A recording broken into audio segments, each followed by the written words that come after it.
I'm Adam Pennell, Shropshire Lad, and today we're cooking a whole cow over fire.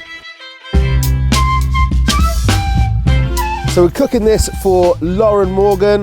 Lauren Morgan is of Morgan's Country Butchers. These are the guys that I get all of my meat from. They're my local butcher. We've become really good friends, and I'm really thankful to them for giving me the opportunity to do this.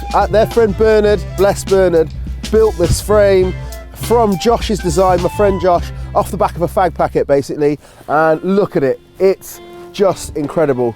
We're halfway through, keep watching to see how the whole process has gone.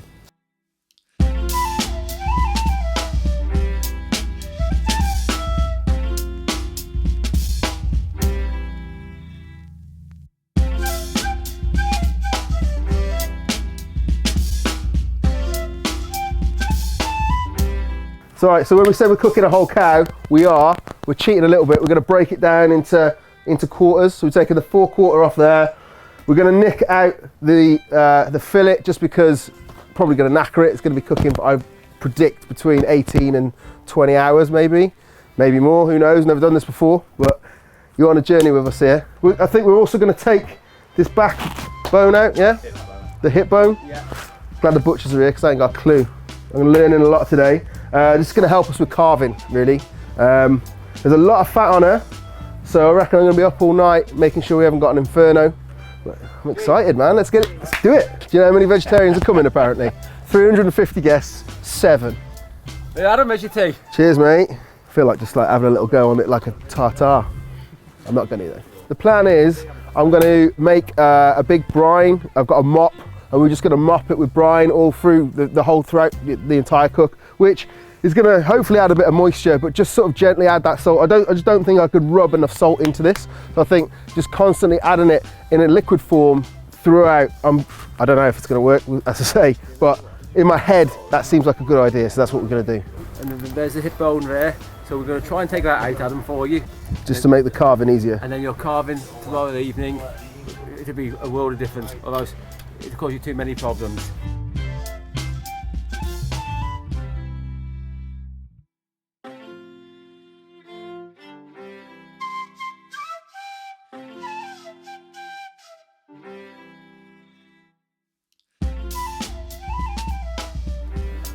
It's really hard work, this.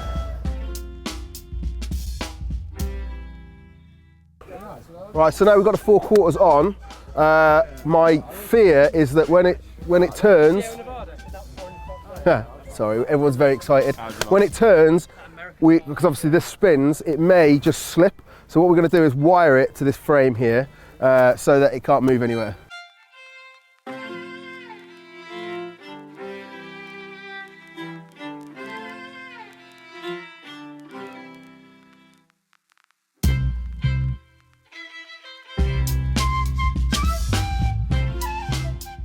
The difficulty we've got here, cooking over an open fire, is that we're going to have temperatures going up and down with the wind. There's so many different factors, and I don't expect that the brisket is going to come off like a brisket would, you know, if you were cooking it low and slow. But by putting a probe in, by putting this meter probe into the brisket, I'm going to put one into the brisket here, one into the rib, and one into the rump.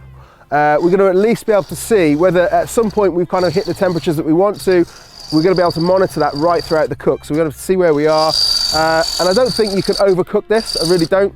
It's going to take a long, long time, but it's going to be really interesting to see what happens throughout the night. And yeah, so we're going to whack it in to the thickest part of the brisket there. Right, so we're on. There's no setting for whole cow, I don't think, but we're going to go for brisket, roast, brisket. We'll go for fall apart. It's all good. Smoking elk messaging me. Right, so that's that one set. We've got the rump, the rib roast, and the brisket set up.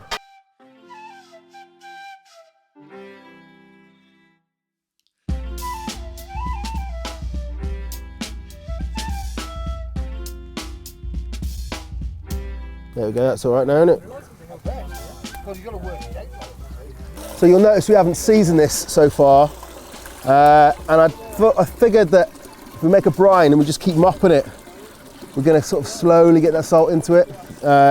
I think if I've rubbed it with salt, well, a lot of it's just going to kind of bake onto the outside or fall off. I think by doing this, I feel like more of it's going to get in, and we're also going to be able to sort of just keep the meat moist, calm down any sort of bits that are getting a little bit too gnarly. There's a lot of fat on there. There's a good excuse if it looks looking a little bit charred or like it's sort of the outside's cooking too much. I'm going to use that mop just to sort of continue to baste it, and yeah, maybe a little bit of salt on it, just for good luck. With some rosemary and just some black pepper as well. It's about the only mopping you'll ever catch me doing. I'm also going to tilt it now. Switch your head.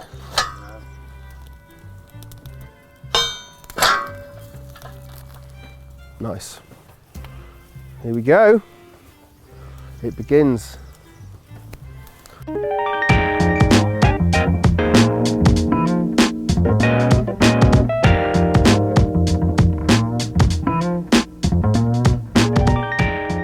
Right, so a couple of hours in and the wind's changed direction. So I'm going to move these fires across here.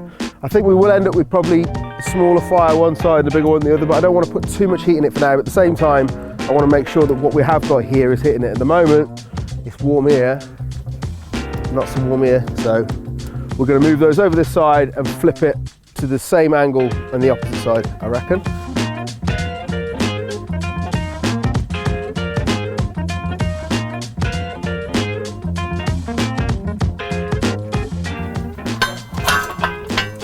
There we go. Right, so we took the fillet out. We thought it would be a shame to leave it on there for 20 hours and knacker it. So, chef's treats, we're gonna have this for tea. That's going well. I think it's time to sample what everyone else is gonna taste tomorrow.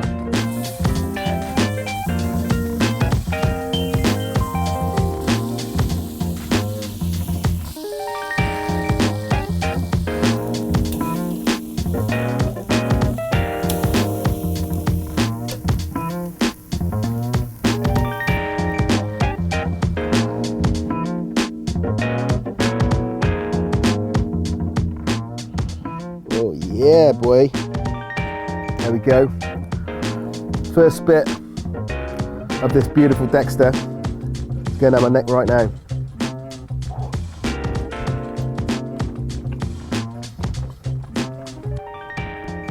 Can't wait to see what that's going to taste like, because that's incredible. Ooh, excuse me.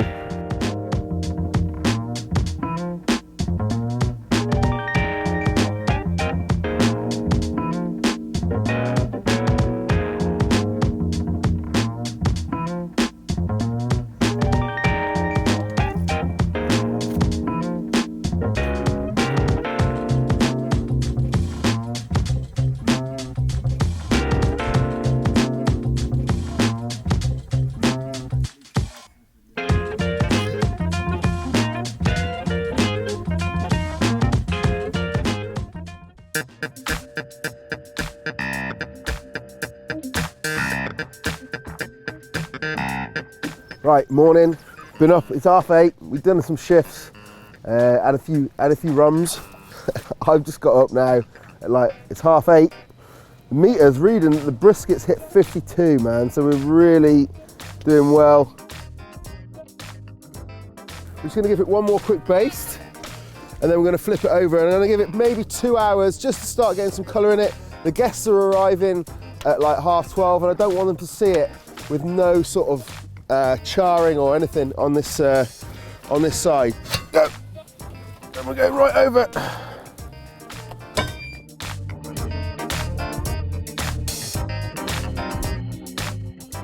So we've had 13 hours on this side, and just look at the colour, like the caramelisation. Well, I don't even know if it's caramelisation, but just the colour of where the smoke has just licked that all night is insane, man. Like, not a single sign of burning, just a really, really slow cook, man. I'm really excited about this. So much fat in this Dexter still to render. Got a long way to go, but I'm really, really pleased. You know, those temperatures are great. Look at this, look at this. Look at this. It's probably done. Mate, It was so bad for me, but wow. The rest of the big tastes like that, gonna be on a winner. And look how it's breaking down. I mean, you can spread that on toast, right? Look at the state of my fingers. Apologies. There's a lot of charcoal knocking about, a lot of embers, but yeah.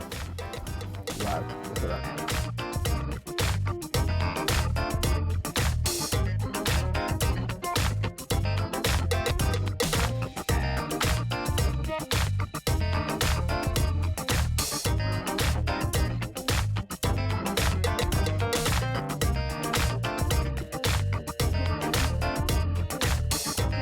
Right, okay, so here we are, the main event. This is what everyone's been waiting for. It's like 8:30 now. We're due to serve, oh no, sorry, it's 8 o'clock. We're due to serve this in an hour. I'm really, really happy with the results. The brisket's not quite where I want it to be, I'll be honest. Like, the meter is reading like 65, so we're gonna leave this bit on. Look, I'm so pleased we made this split down here because we can leave this cooking, right? And this will be for the hangers on. This wedding's going on to the early hours of the morning, so it's all good. But trust me, this rib and this rum, they're reading like 60, which is perfect. It's gonna be blushing. So we're just keeping the fires ticking just to keep it warm, really. The wind's blowing quite hard, you can see it going that way. Yeah, so we're almost ready to serve. Can't wait. So the whole day we've been processing these onions as well. Big old, almost, not quite as big as a Spanish onion, but big sacks of, we basically bought a big sack of onions. And we've been throwing them in the fire like this. And then they end up kind of like this. And then we process them to this. And this is going to be spread on that sandwich with just nothing more than a bit of English mustard or horseradish, whatever your preference, and we've got a 3-day gravy to dip as well.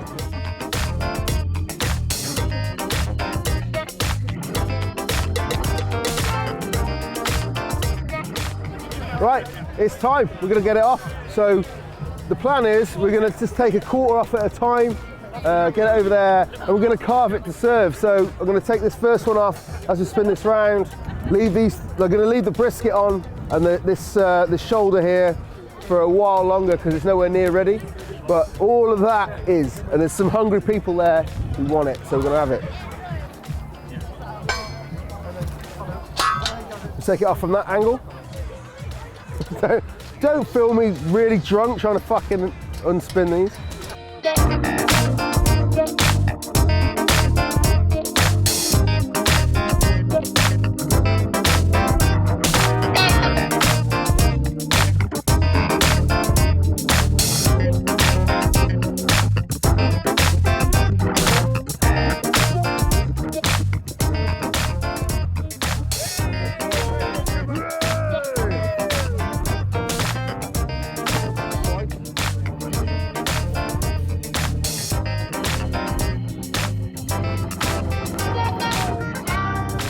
Have a little go then.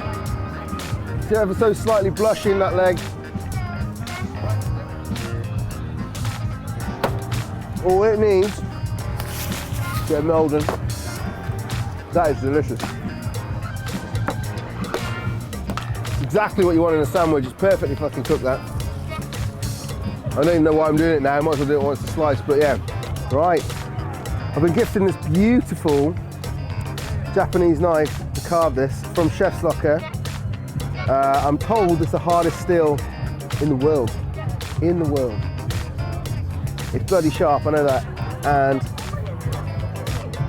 just going through this little, this is a little bit of leg. You get it super thin for these sandwiches, which is what you want. You want loads of layers. It's perfect.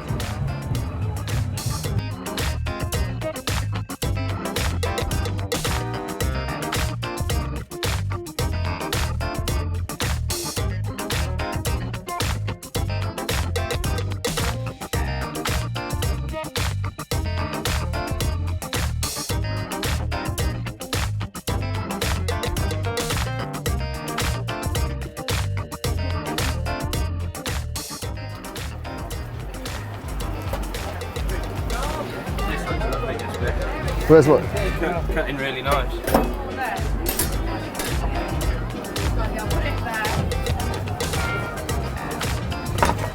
There we go. Got 2-day gravy going in there.